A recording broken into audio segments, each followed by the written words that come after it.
Hello there everyone, this is I am Mark 3 and welcome to this week's little mini-series.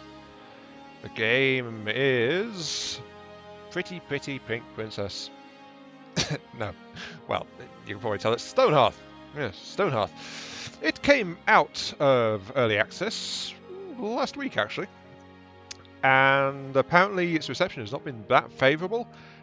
Something about lots of features not turned up and broken promises, and you know, I see a bunch of people being vocal about that on a lot of games, and it can really hurt. Well, hurt the game. I should probably clarify that slightly. But Stonehearth, I never really found that much by way of game-breaking boasts, and it's always been a bit of a good time when I've gone to it. So you know. Let's go back into it now that we're with version 1. I mean, I've not touched this game in a while, so it's perfect time for it. Let's see how it is right now and give it a whirl. So, Stonehearth, let us begin with a single player experience. There's multiplayer, apparently, but I'm not sure how that works. I didn't even know that was a thing until I started this up, getting ready for this, so yeah, single player. So, Stonehearth. It is a village creation building management game kind thingy. Who the heck are the Northern Alliance? Brave and hardy, the men and women of the North live for the sight of a new dawn over unexplored territory, armed with compass and hatchet. They pride themselves on their tenacious adaptability. Interesting. Okay, so there's actually 3 kingdoms we come through now. The one we picked, they have different basic building materials and crafting requirements and things like that. So the basics change around depending on who you pick. I have no idea what the Northern Alliance is like. So since we're just going to be a nice little testing game, we're going to just play with the Ascendancy. Earnest, hard-working, well-rounded citizens. They chop, build, and farm. So yes, very self-confident people. Brave van settlers from the Ascendancy, a prosperous and industrious kingdom. Seeking new lands to adventure, they set off to a temperate, a desert, or an Arctic. Well, it fits that with a new race, we'd have an Arctic default home with the Northern Alliance. So that means whatever the Northern Alliance like to use, the Arctic will have plenty of, since the tribes, desert, and Ascendancy, temperate. Ascendancy love wood-based stuff, so we're going to go temperate. Set off to Darkmoor Forest, a location that is sure to be peaceful, normal, or hard. Well, the thing is, hard, we get attacked very, very often. And I don't think I'm going to try that one. Because if I recall, I tried that previously. Not on camera, but it was hard, oddly enough. And my village was constantly having to fight off invaders. I feel too rusty to try that, so I'll try normal. Adventure forth in a world fraught with danger. Your town will be subject to raiding enemies. Or peaceful is just sandbox mode, so yeah. A location that's sure to be an inspiring place to start anew. Okay. So, now we get to pick our starting roster of 5 citizens. Well, pick is probably a strong word for it. We can customize their appearance, change their names and things like that. So, but it's one of these games which has the re-roll mechanic, which is, I gotta say, I don't really like it that much. Because you have to randomize to try and get it, but at least there's only 3 stats here. I've got the option to re-roll everybody, or I can just re-roll a given person. Though, actually, that was just added the last time I played, so originally you could only re-roll the entire lot in one go, which was kind of sucky, let's be honest. Now, if I recall, I want I think a jokester. Ooh. Likes to tell jokes. Are they good? It's tough to say, but they frequently seem to leave others with a smile. Okay, so. But more important though, he's got high body and decent spirit. These stats go up to 6, by the way. So I'm thinking soldier for him. They need high body. And I'll start rolling the others to try and get some more stats. Ooh, a 336. I believe I see cleric duty in your future, Asher Wester. Right, and now I need to re-roll Cecil, because the others I want to have high mind. Oh, Ike is better than Jebediah in many ways, because mind affects how quickly they learn, but it's got identical stats otherwise. So Jebediah, you need to be rerolled now. 514. That's very high mind. Good. A 462. Not as good spirit as Ike, but is more durable. Darn it.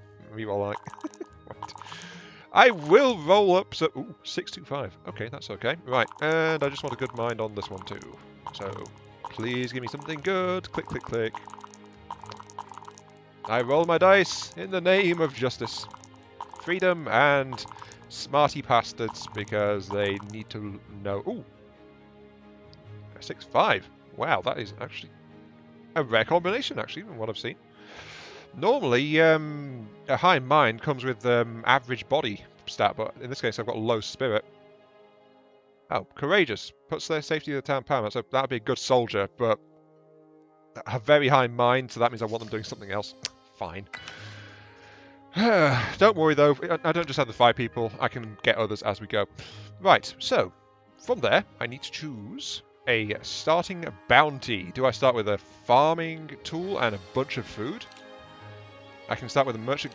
That's the food for days. Merchant caravan. I begin with a bunch of class items, which I'll explain when we get into it. A small amount of food and a small amount of gold, so more than food for days.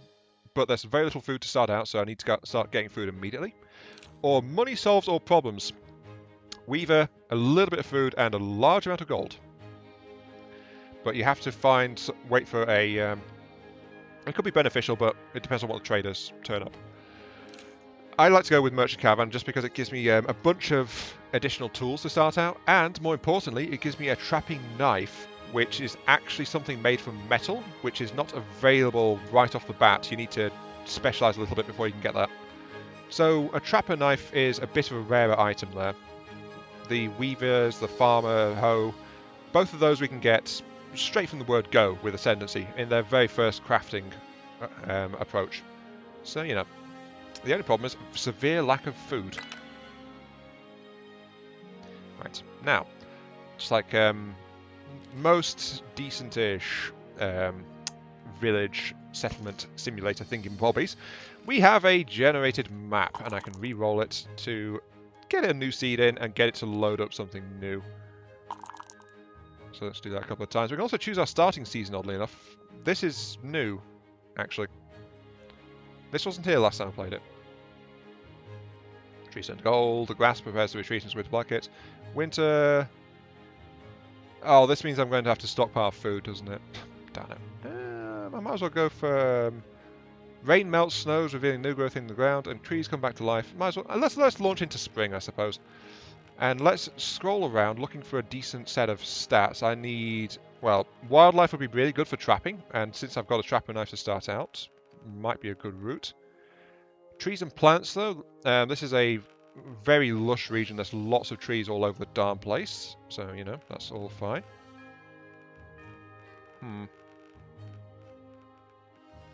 I think maybe around here.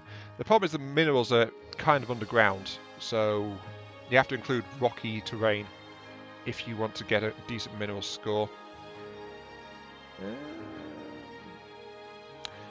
But let's go. Yeah, let's go for. Wasn't there? Yeah, 333. There we go. 333 across the board. So decent range there. Settle here, and that is my play map. That's why I was looking around and thinking about it. You know, because that is my build area, the place I've got for my settlements. Brushing berries, diversifying genders.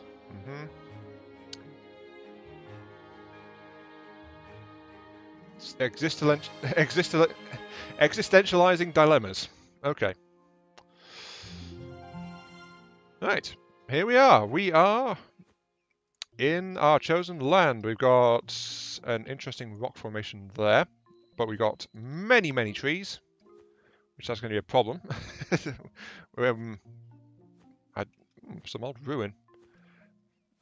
There's, yeah, the rock formation ruins, they weren't there last time I played either. Ooh. A dead farm? The heck? Okay. Right, so apparently there's some random doodads that appear on the map now. Is there anything else interesting? Let's have a... Well, I don't quite recall those pink trees. Ooh, there's a crop circle. Aliens live among us! No, actually, it looks like it's actually like... more like it's actual farmable land at a higher altitude. That's the main thing that... Ooh. That's a shiny oasis. Okay, anyway. Enough getting... Oh. Cthulhu truly lives among us. I'm kind of curious what that pink is. It stares into my soul. Right, anyway. Enough mucking around. Right, I need to pick a landing spot. Well, landing spot? Well, a settling spot, rather. Hello, bunny statue? What? I don't know what any of this is. Okay, anyway. Might as well go... I guess let's pick a middle rung. We want to be somewhere green, because green is where the we can actually start growing stuff. You know, we don't need to go middle. We can go... we can go bottom. Might as well start near the water, you know? So let's start here. This little nook looks interesting. So, well, not interesting, like a practical start. So let us begin by placing our banner, which is the heart of our town. I'll put it there nicely in the corner. Da-da-da! It's facing backwards. Yeah, whatever. Right, so we have ourselves our little town. Our 5 chosen settlers have spawned in, along with our initial starting supplies. And there's nothing else there. Also except for the fact that everything's in the wrong place. I can, however, move this stuff around. Yeah, and I can also reorient it and move it. So I can correct the fact that it doesn't seem to position correctly. This is good, actually. I'd heard that they put it in, but they hadn't actually done that last time I was playing, so that'll do. Move those. And let's start getting people assigned to jobs. I mentioned job tools. Everyone has an assigned job you can give them. They start out as basic workers. They can do more or less everything except for the specialized stuff related to other jobs, which is why it's important. And I want to get... Where's my healer? My prospectus healer. There's my healer, 336. Change the job. And this is the all the classes that are available. They can do specialist things, and they gain experience and level up in those things. And as you can see, that they can advance deeper in as well. Let's start with a herbalist, since that's you. And I also want to get a carpenter out, because that's my basic crafter for this particular faction. And I want it to be a good one, which means a high int character, high mind. Devona, you will be my crafter extraordinaire, especially since you've only got 1 heart, so your hit points are very, very bad. That means I want you to stay out of line of trouble. There we go. Right, so they'll go and grab their tools. They do a Zelda moment going, oh, look at that. Da, da, da, da, da. And then they change class, so there we go. We get a little pop-up saying to do. We need to... Now, let us begin by gathering some materials. These trees are invading my space, so I want to cut them down. I just give a harvest task, and it'll get started. There's a little bit of stone there. What the heck are those? I have no idea what those are. Some kind of insect, it looks like. But I'm going to clear the way all the way to the water, just over here. So that's plenty of starting wood, and as you can see, they're just littering it all over the darn place.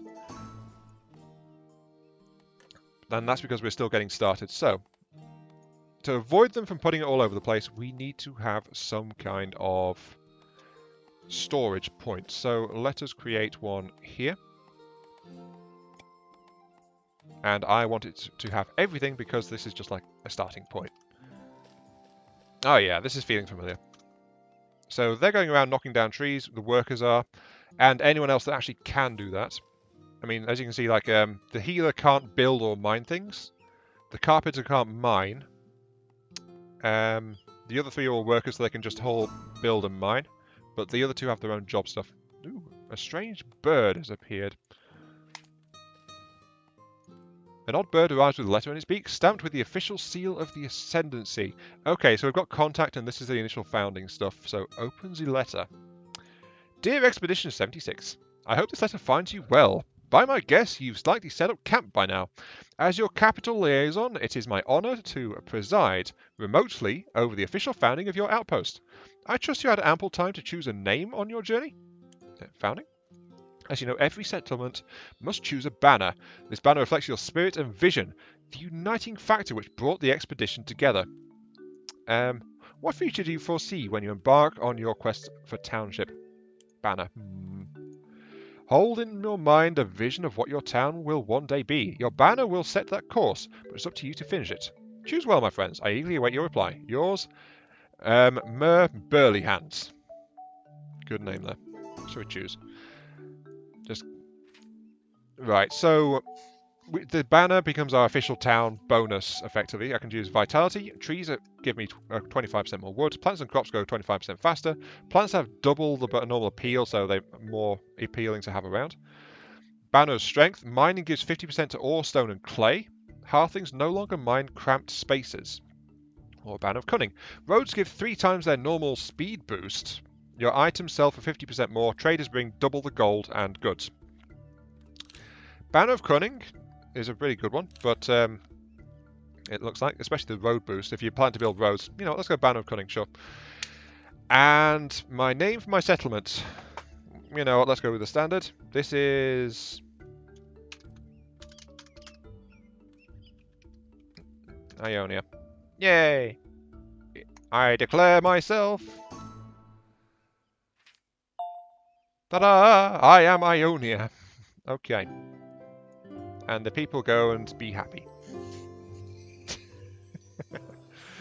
Yeah, we're still doing the initial setup, by the way. But yeah, as you can see, they are gathering all that wood I ordered together and just throwing it into place.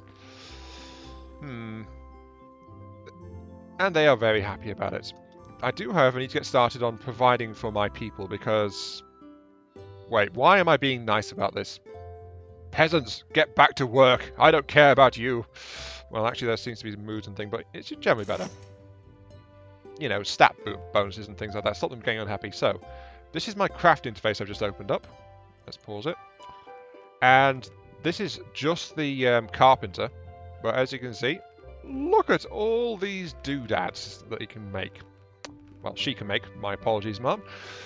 But can make workbenches, can make the tools for other classes to use, can make storages, additional upgrade items, and all sorts of furniture and fences and light sources and stuff like that, especially beds, though they can only make low-level stuff right now. Some stuff is level-locked, some stuff does need better materials and things like that as well, but it's fancy like that. So, let's get this thing set up. This, by the way, is something important-ish. Because if you craft stuff, it adds to your town wealth, and every day your town wealth is what dictates if you manage to attract a new Hearthling to come and join you. So your expansion based on your wealth and how much food you've got. So those are the 2 factors that govern it. So I'm going to tell it to maintain 5. Right. So I'm telling it to maintain these things. You know, let's get the swords out of the way first. Make sure we've got defense items available. And what happens is it'll go and produce the highest item on this list automatically that it can. And if it doesn't have the materials or the XP level, because I can tell it to craft the next thing up, it'll just go ahead and go down and craft the next thing below that. But I just like to maintain good supplies of practically everything in these kinds of games. So, you know.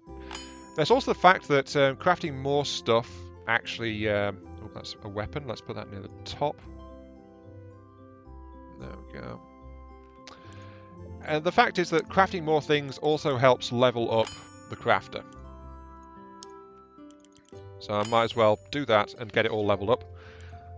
Log piles is a good way to secure a lot of wood for later use, but so I think they'll automatically break down a log pile if there's nothing else needing it. But what I want to do is maintain more 10 beds. I could get simple wooden chairs, but... oh, there's benches and things too. I'm not going to tell it to do everything right now. Let's be honest here. So I'll just place a couple of standing orders, like I'll tell you to make 10 regular boxes and 10 upgraded boxes, which they'll make as soon as they've got the level for it. And is there anything else I particularly want? Yeah, I do want the chairs. So like that. And I also want tables. So I'm getting set up with chairs and tables ready for an eating spot to let my people eat a bit better. Though since I've told them to just craft it rather than maintain it, they'll put it together, but they will not craft any replacements as I use them. So that's just like a standing order to just make it when they can. That'll do. The thing is, though, most of this also requires the crafting station, which is the workbench, the very first thing I told it to put together. So where is my crafter? Oh, the bird has squawked. The bird squawks. Not sure you missed it before, the bird is wearing a tiny backpack. Contains a note, a little something to help you celebrate. 2 bread, 2 peasants' bread, 3 roast sausage, so a tiny bit of extra food. Thank you. And the bird has departed. Scurries off with your official settlement founding declaration on it in its beak, carrying it in a vague direction of the capital. Well, hopefully it'll make it there in time. But yeah, as you can see, we've now got a shiny thing here, which is a crafting bench. If I just click into placement mode, I can place this item and I can put it down to act as a crafting spot. And I'll put it just here because, of course, we're just getting started. And someone will just carry it over. And then my crafter will be able to wander over and use it to craft more stuff. So there we go. And I've just looked at the time and it's actually time to end this particular part. Oh, already? Oh, well. Admittedly, I am just getting set up, so, you know, that's probably part of the reason. Let's put this like that. And just do that as more storage space. As you can see, my crafter is now very happily working. And making swords. Because, of course, you need swords. Yeah, this has been I, Mark 3. Thank you all very much for watching. I hope you guys are enjoying this show. And this nice, peaceful little village simulator in a blocky art style, which is Hearthstone. This is... wait, Hearthstone? Stonehearth. Not Hearthstone. Stonehearth. Ugh. And yeah, as you can see, this is why I want tables and chairs. They're just sitting there eating their food right now. Not quite what they want, let's be honest. But yeah, this is Stonehearth. See you all later.